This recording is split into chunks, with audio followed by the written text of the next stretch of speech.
Good morning, good morning. It's Jason Kanigan from Cold Star Technologies. This is Make Space Boring. A quick update on who I'm meeting and what I'm studying in the space world. So I'm going to try and do these twice a week. I think Tuesdays and Thursdays is the right rhythm. If I try and do them more often, there isn't quite enough content. And if I wait too long, then suddenly we stack up a huge amount of people in that. So I want to be able to tag them and put their names in the title and that kind of thing. So I think twice a week should be able to work pretty well. So let's see. Last couple of weeks I recorded with Benoit Chamot, who's CubeSpace's sales and marketing guy. They do ADCS control systems and the whole shebang about attitude control. It's pretty neat, and we had a great talk about how that works. I spoke with Dork, slipped. I spoke with Dr. Gordon Roessler. He's a past DARPA program manager and president of something called Robots in Space, which is a neat consultancy. And he has a lot of great ideas for the space industry and transforming it. So that was a really good conversation.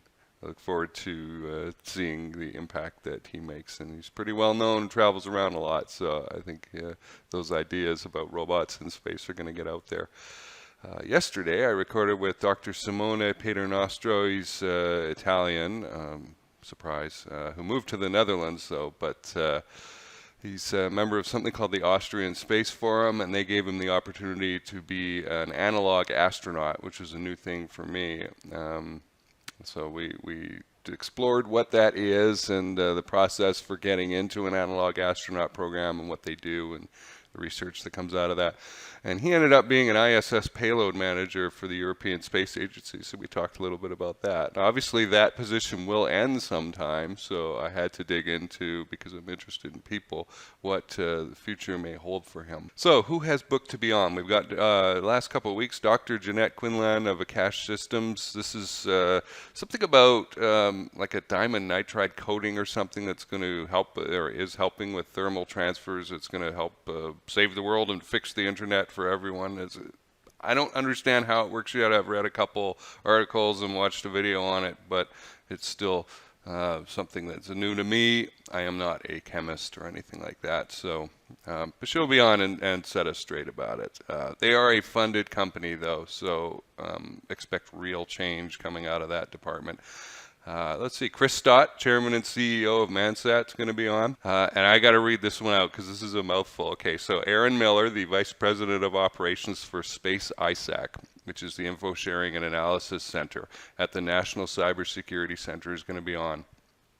So we'll be talking about space industry threats, which the OSINT guy in me is like, oh yeah, let's find out about this. I don't know exactly what she can talk about, but this is an area I don't know a whole lot about, and I think that's going to be fascinating.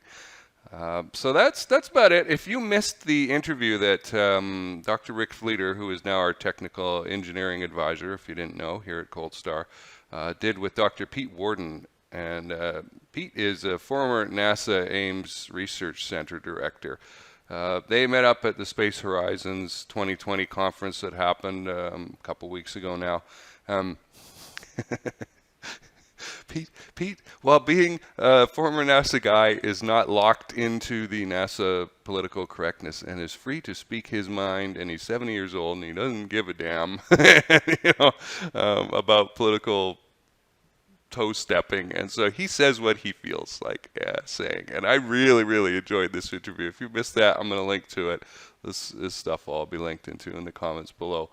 I highly recommend checking that out because these are first of all, they're two PhDs, they're two highly experienced space people.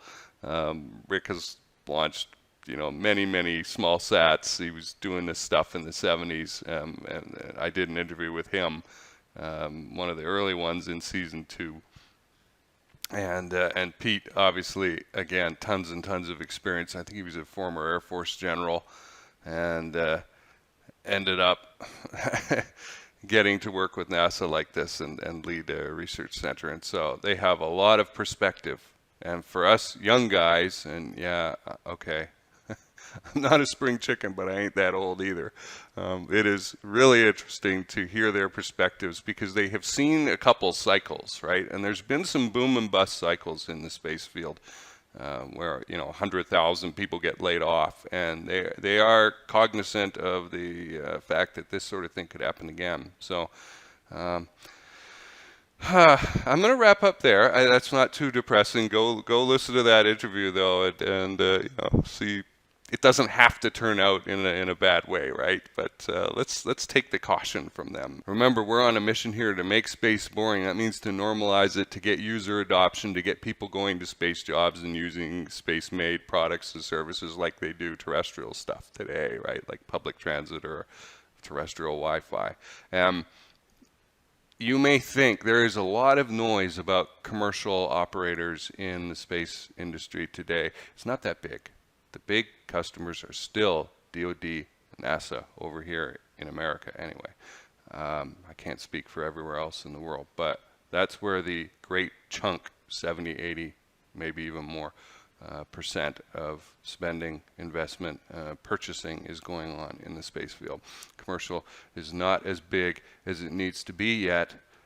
We need to spread that goodness out and make revenue come into the space industry from all over the place, not just a couple, government-based spending sources. That terrifies me if it stays that way. We need to get that number up, and frankly, I was surprised to learn that that's the way it was. So let's get to work on that.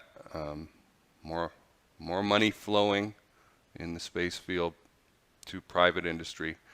And between private actors, not just from NASA or DoD out to private industry. All right.